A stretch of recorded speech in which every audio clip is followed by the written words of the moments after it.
أعوذ بالله من الشيطان الرجيم. بسم الله الرحمن الرحيم. السلام عليكم ورحمة الله وبركاته. إن الحمد لله نحمده ونستعينه ونستهديه ونستغفره ونعوذ بالله من شرور أنفسنا وسيئات أعمالنا. من يهده الله فلا مضل له ومن يضلله فلا هادي له. اللهم صل على نبينا محمد وعلى آله وصحبه أجمعين. سبحانك لا علم لنا إلا ما علمتنا إنك أنت العليم الحكيم. ولا حول ولا قوة إلا بالله العلي العظيم. اللهم علمنا ما جهلنا وذكرنا ما نسينا. Sidang pendengar dikasihi sekalian, alhamdulillah kita bersyukur pada Allah Subhanahu Wa Taala kerana pada malam ini, malam Jumaat yang mulia, kita dapat menyambung kembali kuliah tafsir Al-Quran kita dari surah As-Sajdah. Insya-Allah Taala malam ni kita akan sambung pada firman Allah Taala pada ayat yang ke-23 surah As-Sajdah, juzuk yang ke-21, surah yang ke-32, ayat yang ke-23. A'udzu billahi minasy syaithanir rajim. Bismillahirrahmanirrahim. Walaqad atayna Musal kitaba fala takun fi miryatin min liqa'ihi وَجَعَلْنَاهُ هُدًى لِبَنِي إِسْرَائِيلَ. Dan demi sesungguhnya kami telah memberi kepada Nabi Allah Musa alaihi salam kitab Taurat, sebagaimana kami berikan Al-Quran kepadamu wahai Muhammad. Maka janganlah engkau ragu-ragu menyambut dan menerimanya. Dan kami jadikan kitab Taurat itu hidayah petunjuk bagi kaum Bani Israel. وَجَعَلْنَا مِنْهُمْ أَئِمَّةً يَهْدُونَ بِأَمْرِنَا لَمَّا صَبَرُوا وَكَانُوا بِآيَاتِنَا يُوقِنُونَ. Dan kami jadikan dari kalangan mereka beberapa pemimpin yang membimbing kaum masing-masing kepada hukum agama kami, selama mereka bersikap sabar dalam menjalankan tugas itu, serta mereka tetap yakin akan ayat-ayat keterangan kami. Inna rabbaka huwa yafsilu bainahum yawmal qiyamah fima kanu fihi yakhtalifun. Pertentangan di antara satu golongan dengan yang lain itu sesungguhnya Tuhanmu sahajalah yang akan memutuskan hukumnya di antara mereka pada hari kiamat, mengenai apa yang mereka berselisihan padanya. Sidang pendengar dikasihi sekalian, alhamdulillah, kita sambung kembali pelajaran kita tafsir Al-Quran ini. Ayat yang kita baca tadi pada ayat yang ke-23 hingga ke ayat 25. Allah Subhanahu Wa Taala Allah Subhanahu Wa Taala ikatkan pada kita hubungan di antara dua risalah. Risalah yang dibawa oleh Nabi Allah Musa alaihi salam melalui kitab, risalah yang dibawa oleh Nabi kita Muhammad sallallahu alaihi wasallam melalui kitab suci Al-Quranul Karim. Allah Subhanahu wa Taala sebutkan pada kita semua di sini, walaqad atayna Musal kitab. Allah Subhanahu wa Taala kata, Allah khabarkan pada kita, Allah Subhanahu wa Taala khabarkan kepada Nabi Muhammad sallallahu alaihi wasallam bahawa Allah Subhanahu wa Taala telah memberikan kepada Nabi Allah Musa alaihi salam satu kitab yang bernama kitab Taurat. Kita semua tahu bahawa kitab-kitab yang Allah Subhanahu wa Taala turunkan kepada para nabi alaihi wassalatu wassalam ini, yang masyhurnya ada 4 kitab. Ada kitab Taurat Allah Ta'ala turunkan kepada Nabi Allah Musa. Kitab Zabur Allah Ta'ala turunkan kepada Nabi Allah Dawud alaihi salam. Kitab Injil Allah Subhanahu wa Ta'ala turunkan kepada Nabi Allah Isa alaihi salam, dan kitab Al-Quran Allah Subhanahu wa Ta'ala turunkan kepada Nabi kita Muhammad sallallahu alaihi wasallam. Jadi Allah khabarkan kepada Rasulullah sallallahu alaihi wasallam bahawa Allah Ta'ala kurniakan kitab Taurah kepada Nabi Allah Musa alaihi salam. Maka wahai Muhammad, fala takun fi miryatin min liqa'i rabbih, fala takun fi miryatin min liqa'ih waja'alnahu hudan li bani Israel. Sebagaimana kami telah berikan Al-Quran kepadamu wahai Muhammad, maka janganlah engkau ragu-ragu menyambut dan menerimanya. Sebagaimana Allah Subhanahu wa Ta'ala telah kurniakan kepada Nabi kita Muhammad sallallahu alaihi wasallam akan kitab suci Al-Quranul Karim, demikianlah Allah Subhanahu wa Ta'ala kurniakan kepada Nabi Musa alaihi salam kitab Taurat. Jadi bukan di sini hubungan yang jelas di antara dua risalah. Risalah Islam yang dibawa oleh Nabi Allah Musa alaihi salam, risalah Islam dibawa oleh Nabi Allah Muhammad sallallahu alaihi wasallam, dengan risalah agama Yahudi yang dibawa oleh Nabi Allah Musa alaihi salam melalui kitab Taurah, itu semuanya kembali kepada satu. Sebagaimana Taurah memberi petunjuk kepada golongan Bani Israel, demikianlah wahai Muhammad, Al-Quran memberi petunjuk kepada umatmu, kepada agama Allah Subhanahu wa Ta'ala, agama Islam. Wa atayna Musal kitaba wa ja'alnahu hudan li bani Israel alla tattakhidhu min duni wakila. Jadi apakala tujuannya adalah satu. Agama Yahudi mengajak manusia kepada Allah melalui Nabi Allah Musa alaihi salam, dan agama Nabi kita Muhammad sallallahu alaihi wasallam, agama Islam, mengajak kita kepada Allah Subhanahu wa Ta'ala. Maka apalah kiranya si Yahudi yang boleh beriman dengan kitab Taurah, beriman dengan Nabi Allah Musa alaihi salam, itu mereka mesti beriman dengan Nabi kita Muhammad sallallahu alaihi wasallam. Kata ulama, ayat ini adalah satu khabar gembira kepada baginda Rasulullah sallallahu alaihi wasallam, kerana ramai di kalangan manusia pada masa itu yang enggan mengikuti akan ajaran yang dibawa oleh Nabi kita Muhammad sallallahu alaihi wasallam. Sebagaimana Nabi Allah Musa alaihi salam telah menerima dugaan dan ujian, juga permusuhan daripada kaumnya, dan kaum Nabi Allah Musa telah mencabar akan Nabi Allah Musa alaihi salam, seperti mereka berkata, arinallaha jahratan, tunjukkanlah kepada kami Allah Subhanahu wa Ta'ala itu secara terang-terangan.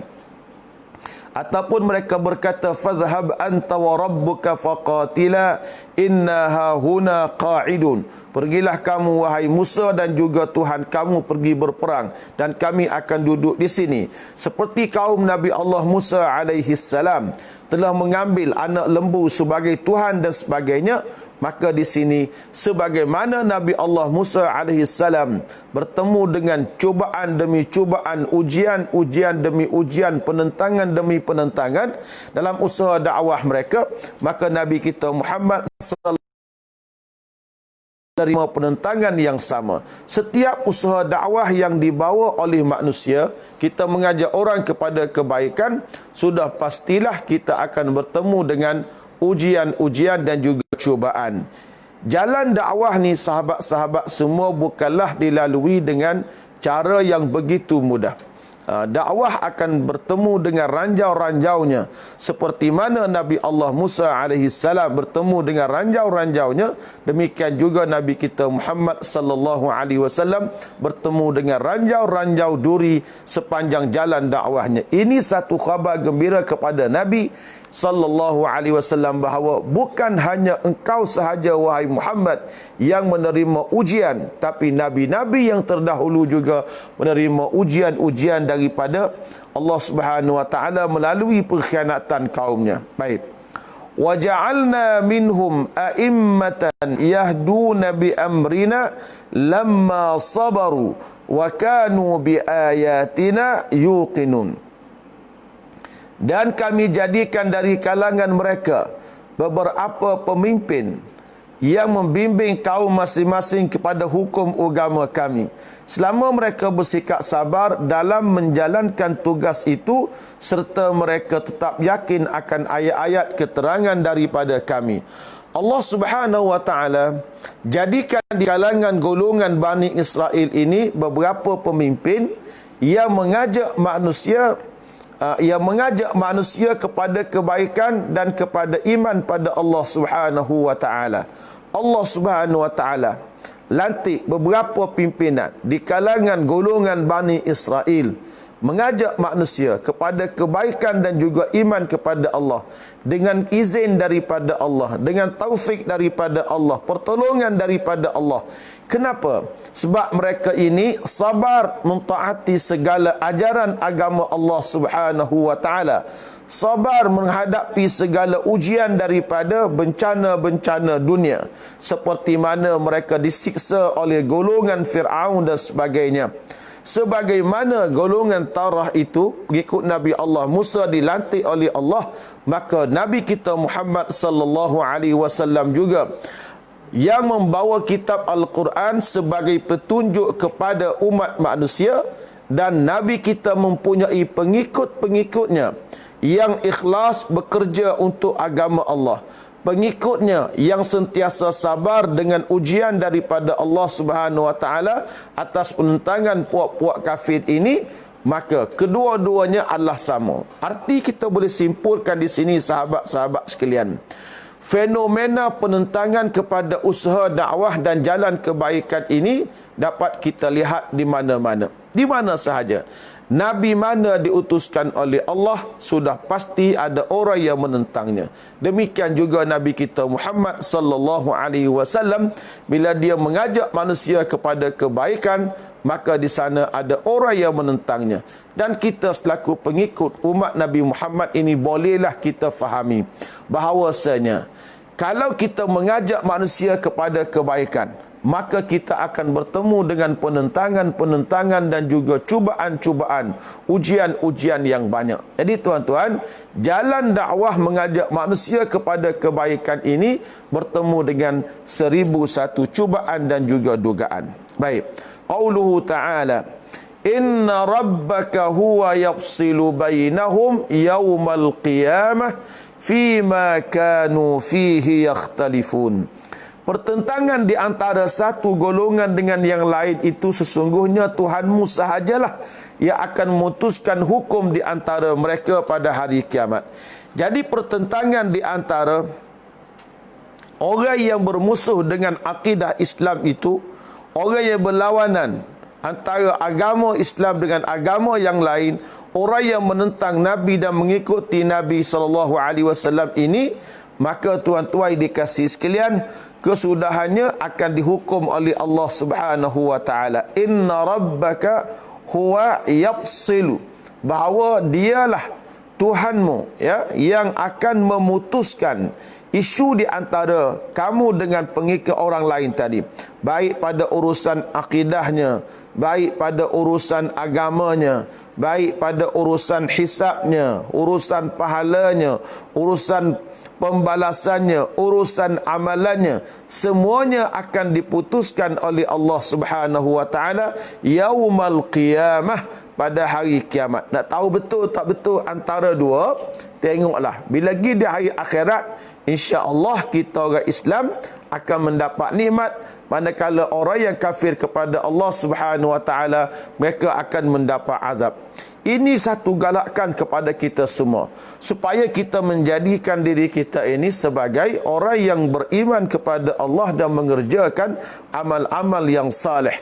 Kalau kita buat amal baik, amal yang saleh, kita beriman kepada Allah, beriman dengan kandungan kitab Al-Quran dan sebagainya, insya-Allah kita akan mendapat nikmat syurga pada hari akhirat kelak. Kemudian kita sambung lagi qauluhu ta'ala pada ayat yang ke-30, ayat ke-26. Awalam yahdilahum kam ahlakna min qablihim minal quruni yamshuna fi masakinihim inna fi dhalika laayatin afala yasma'un. Dan belumkah lagi ternyata kepada mereka yang kafir itu bahawa kami telah binasakan berapa banyak dari kaum yang kufur engkar dahulu daripada mereka, padahal mereka sekarang berulang-alik melalui tempat-tempat tinggal kaum tersebut. Sesungguhnya kebinasaan kaum-kaum itu mengandungi keterangan untuk mengambil iktibar. Oleh itu tidakkah mereka mahu mendengar dan juga mereka mahu insaf. Para hadirin sekalian, pada ayat ini kita melihat bahawa tauhid itu adalah milik Allah. Kita kena bertauhidkan kepada Allah. Kekuasaan itu milik Allah dan akan dibangkitkan pada hari akhirat juga adalah milik Allah Subhanahu wa taala. Allah Subhanahu wa taala sebut pada ayat ini, ya, awalam yahdi lahum kam ahlakna min qablihim minal quruni yamshuna fi masakinihim. Allah Ta'ala kata, apakah orang-orang yang berlawan dengan Nabi, yang tidak menerima risalah Nabi kita Muhammad sallallahu alaihi wasallam ini, mereka tidak tengok kepada sejarah umat yang dahulu kala. Macam mana tuan-tuan sejarah umat dahulu kala yang lawan Nabi? Allah Subhanahu wa taala telah mengazab mereka dan telah memusnahkan mereka. Sedangkan pada masa itu puak-puak kafir ni duduk lalui di kawasan tempat tinggal kaum-kaum yang mendustakan Allah Subhanahu wa taala itu. Mereka boleh melihat kesan Allah Taala hancur leburkan kaum Ad, Allah Taala hancur leburkan kaum Samud, Allah telah hancurkan kaum Lut alaihi salam dan sebagainya, tetapi mereka tidak mengambil pelajaran.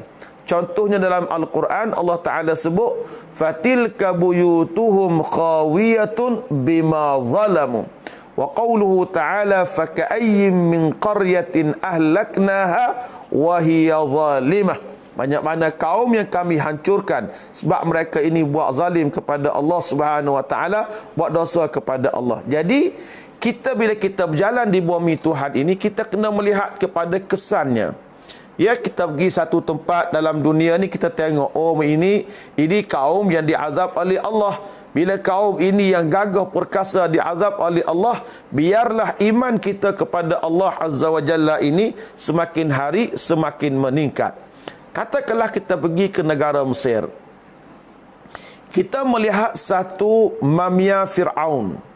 Fir'aun yang zalim itu, Fir'aun Ramses II, yang menentang Nabi Allah Musa alaihi salam. Kita tengok, oh ini rupa manusia yang zalim, yang telah menentang Allah Subhanahu wa taala. Kita pun tengok, Masya Allah, ini rupa-rupanya orang yang zalim. Kita belajar daripada sejarah kezaliman Fir'aun itu supaya kita tidak buat jahat kepada orang lain, kerana akhirnya kita akan menderita dan kita akan merana. Walau sebanyak mana harta ditinggalkan oleh Fir'aun, tetapi akhirnya Fir'aun masuk neraka Allah Subhanahu wa taala. Kemudian kita boleh pergi pula, kalau di Mesir lah contohnya, kita pergi ke Buhairah Qarun. Buhairah Qarun, tasik Qarun yang begitu besar. Kata ulama di sini tempat tenggelamnya harta Qarun. Tempat tenggelamnya harta Qarun. Qarun fa khasafna bihi wa bidarihil ard. Dan kami telah tenggelamkan Qarun. Bukan setakat dia, harta dia, rumah dia dan sebagainya, dan tinggallah tasik yang besar peninggalan harta Qarun. Begitulah kalau kita pergi ke Jordan, kita bertemu dengan Laut Mati. Kata ulama sejarah, Laut Mati itu ia terletak di antara Jordan dengan Palestin. laut mati ini adalah kesan daripada kufurnya umat Nabi Allah Lut alaihi salam, yang kafir kepada Nabi Allah Lut, yang berlawan dengan Nabi Allah Lut alaihi salam. Akhirnya mereka dibalikkan bumi oleh Allah Subhanahu wa taala. Faja'alna 'aliyaha safilaha wa amtarna 'alaiha hijarah. Ya.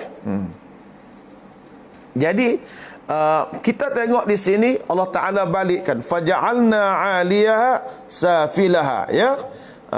Faja'alna 'aliyaha, kami angkatkan bumi ini tinggi sehingga kata ulama ahli langit dengar akan teriakan ahli bumi.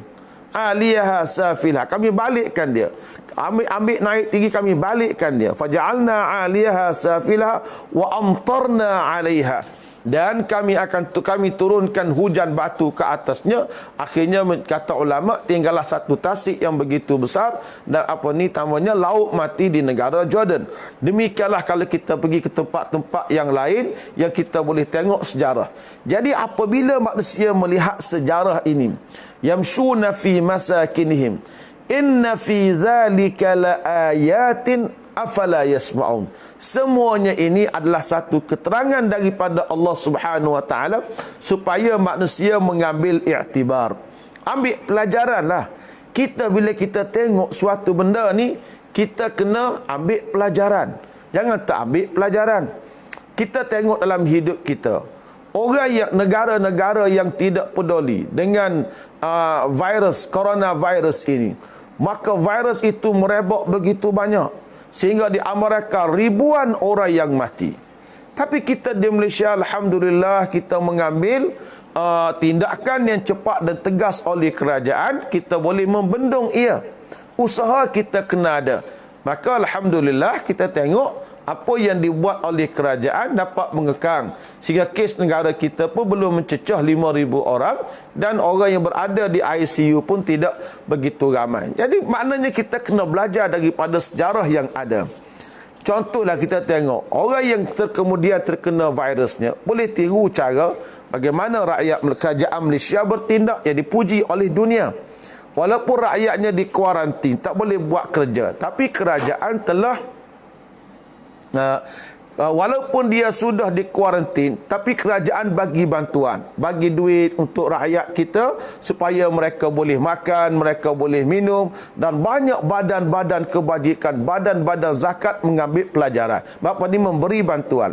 Apabila semua beri bantuan, maka kita tengok, orang lain kena tengok apa yang kita buat. Ini satu kebaikan. Jadi apa benda yang kita tengok di hadapan kita, mestilah kita kena belajar daripada sejarah ini. Jadi kawan-kawan dikasihi semua, saya suka melihat dari sudut pelajaran, ya, sudut pelajaran pendidikan Al-Quran.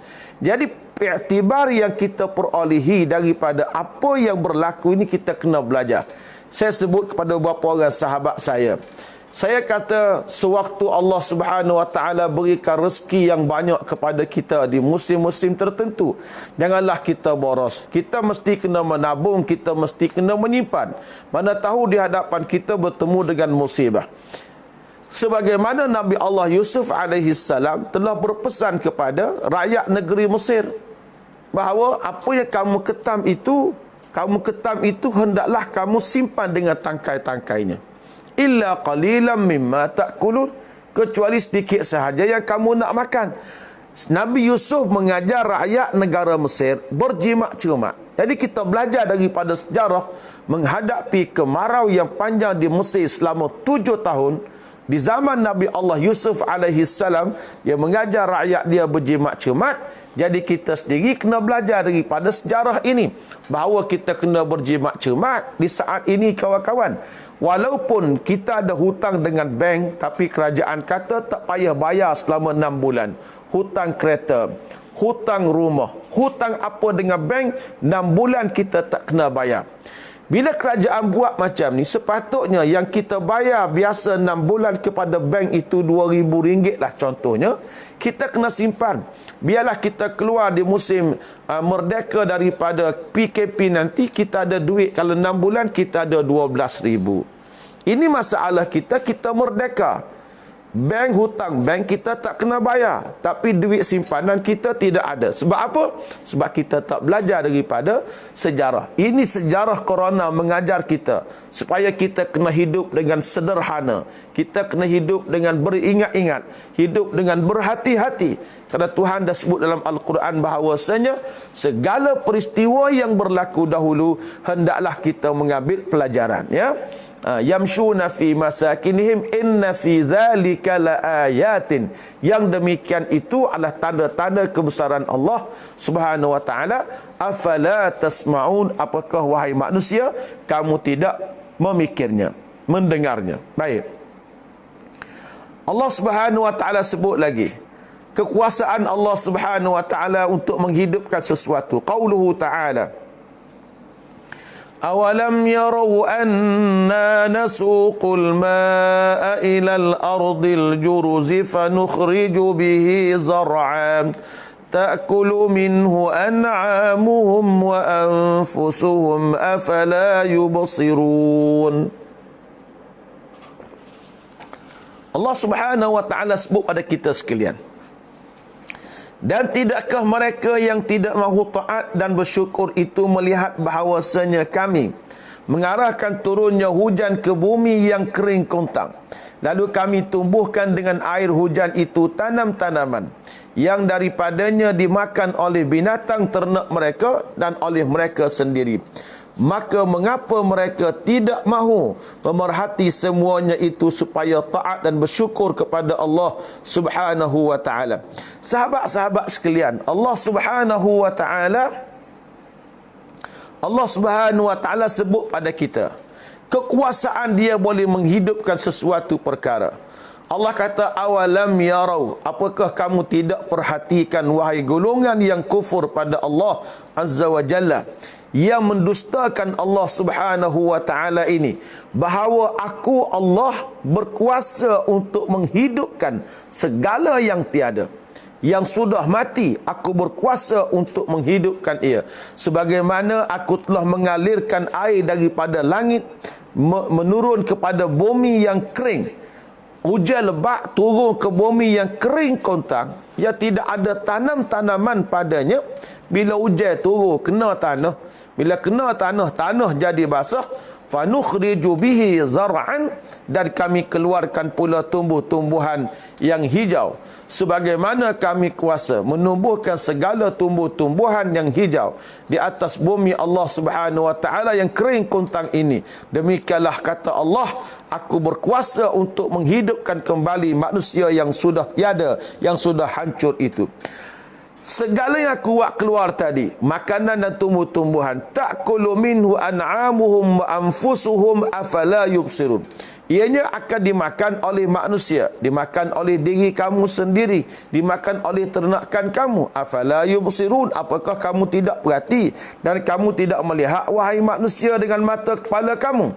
Sebagaimana aku berkuasa segala-galanya untuk membangkitkan perkara seperti ini, maka hendaklah kamu faham wahai manusia, aku juga berkuasa untuk membangkitkan orang-orang yang sudah mati.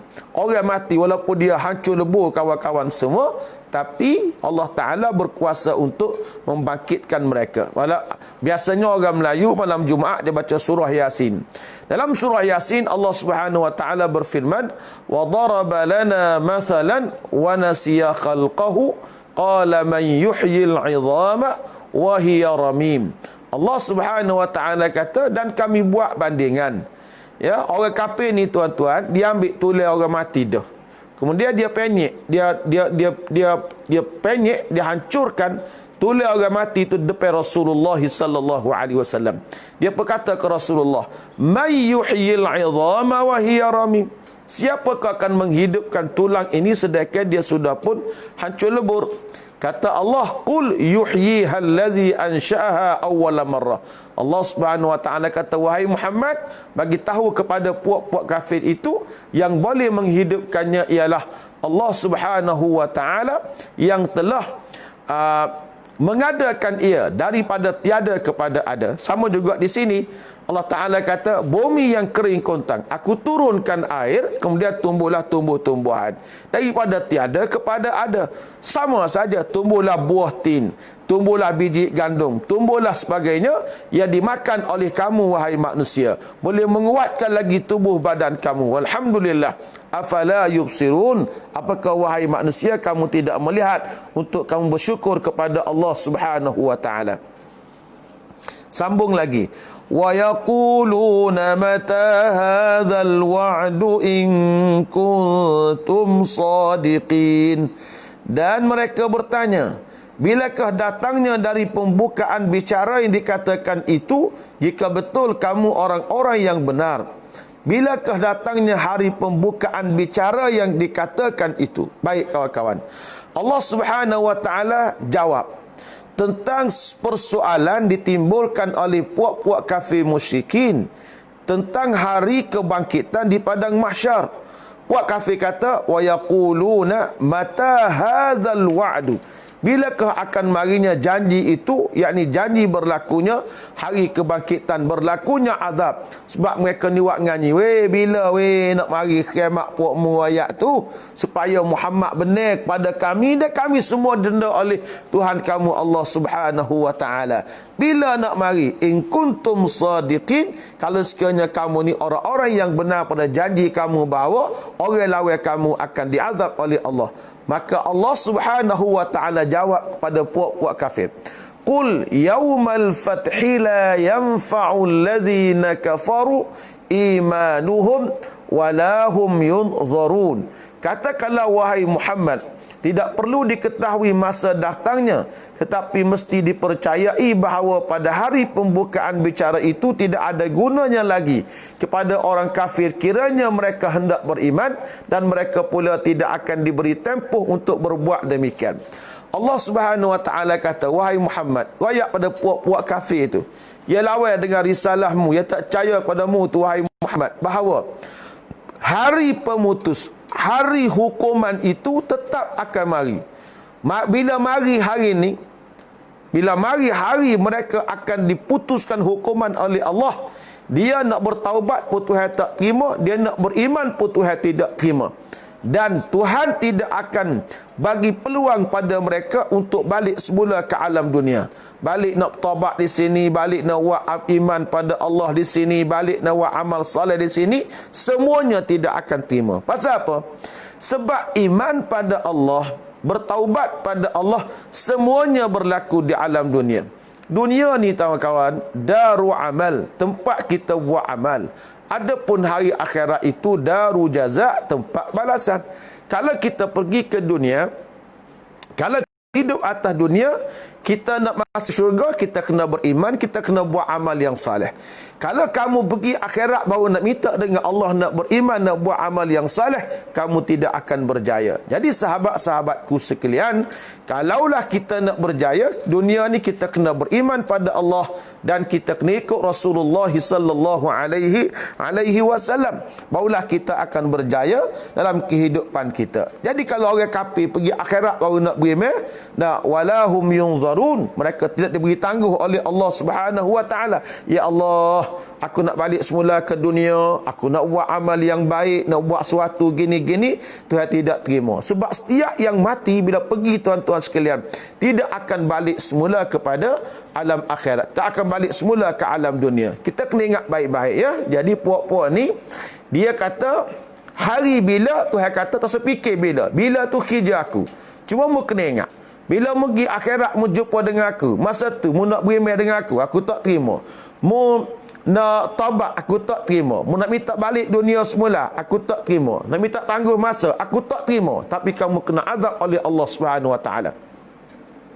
Fa'arid anhum wantazir innahum muntazirun. Oleh itu janganlah engkau hiraukan mereka dan tunggulah kesudahan mereka. Sesungguhnya mereka pun menunggu kesudahanmu. Allah Subhanahu wa taala kata, wahai Rasulullah sallallahu alaihi wasallam, mu jangan pedulilah dengan bakit lawaknya sekalian puak-puak rasul tadi, puak-puak kafir tadi. Puak kafir nak lawan mu, nak kata kamu, nak belawak kamu, nak gapo tersudut cara dia. Mu tunggulah kemenangan daripada Allah Subhanahu wa taala yang Allah taala janjikan kepada kamu. Pasal apa? Allah kata, wahai Muhammad, ke mana-mana aku akan selamatkan kamu. Aku akan tunaikan janjiku untuk menolong kamu. Aku akan bantu kamu, wahai Muhammad. Puak-puak kafir nak tunggu azab aku, dia tunggulah. Mu tunggu kemenangan, biar puak kafir tunggu azab. Fa'arid anhum wantazir. Mu Muhammad sallallahu alaihi wasallam, berpalinglah mu daripada mereka. Kamu tunggulah kemenangan daripada Allah, dan puak-puak kafir pula tunggu juga. Tunggu apa? Tunggu kesudahan mereka, bahawa mereka akan diazab oleh Allah Subhanahu wa taala. Jadi kawan-kawan dikasih sekalian, pada penutup surah As-Sajdah ini, pada ayat yang ke-20 ayat yang ke-26 hingga ayat yang ke-30 ini, Allah ayat 22 hingga ayat 23 hingga 30 ini, Allah Subhanahu wa taala sebutkan pada kita semua beberapa perkara. Pertama, Allah ikatkan bahawa tugas para nabi adalah sama. Jalan dilalui para nabi adalah sama. Penentangannya adalah sama. Semuanya sama, sebagai satu khabar gembira kepada Rasulullah sallallahu alaihi wasallam. Dan setiap nabi ada pembantu-pembantunya. Oleh yang demikian, marilah tuan-tuan, kita sama-sama menjadikan diri kita ini sebagai pembantu kepada para nabi alaihi musallatu wassalam. Kita menyambung perjuangan para nabi alaihi musallatu wassalam.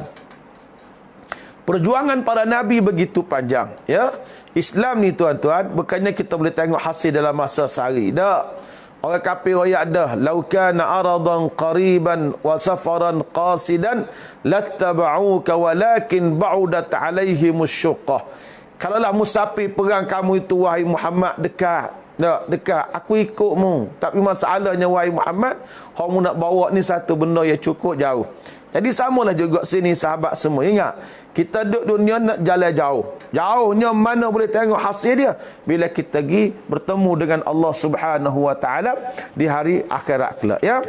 Kemudian yang keduanya, kita tengok juga Allah Subhanahu wa taala sebut di akhir surah As-Sajdah ini, bagaimana Allah taala telah hancur leburkan sebahagian umat yang telah menentang nabi-nabi alaihi wassalatu wassalam. Dan yang ketiga, Tuhan kata, aku berkuasa menghidupkan orang-orang yang sudah mati, sebagaimana aku menghidupkan bumi yang kering. Kuturunkan air, naiklah tumbuh-tumbuhan, manfaat pada haiwan kamu, manfaat kepada kamu dan segala-galanya. Maka kamu juga akan dibangkitkan oleh Allah Subhanahu wa taala. Yang keempat, Allah Ta'ala sebutkan bahawa orang kafir ni, dia cabar Allah, cabar Nabi. Bila kata kiamat ada, wak mari sini.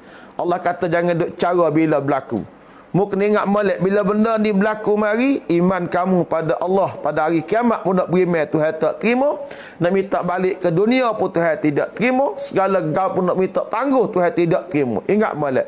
Dan akhir sekali kata Allah, wahai Muhammad sallallahu alaihi wasallam, pedulikan puak-puak kafir itu.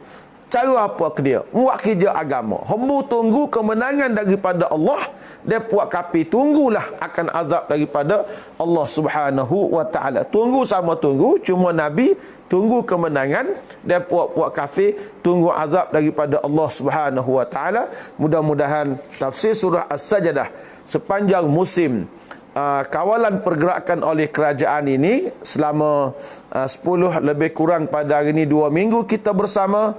Saya telah tamat dalam kuliah maghrib saya pada mentafsirkan 2 surah. Satunya surah Luqman, satu lagi surah As-Sajdah. InsyaAllah pada malam besok saya berfikir nak tafsirkan surah Yasin yang dibaca oleh sahabat-sahabat sekalian bermula pada malam besok. Dan mungkin kita akan tamat Yasin kita ni pada bulan Ramadan. InsyaAllah Ramadan kita akan tengoklah masa mana kita akan buat kelas live berkenaan dengan tafsir Al-Quran itu, insya-Allah taala. Adapun kuliah subuh kita teruskan seperti biasa.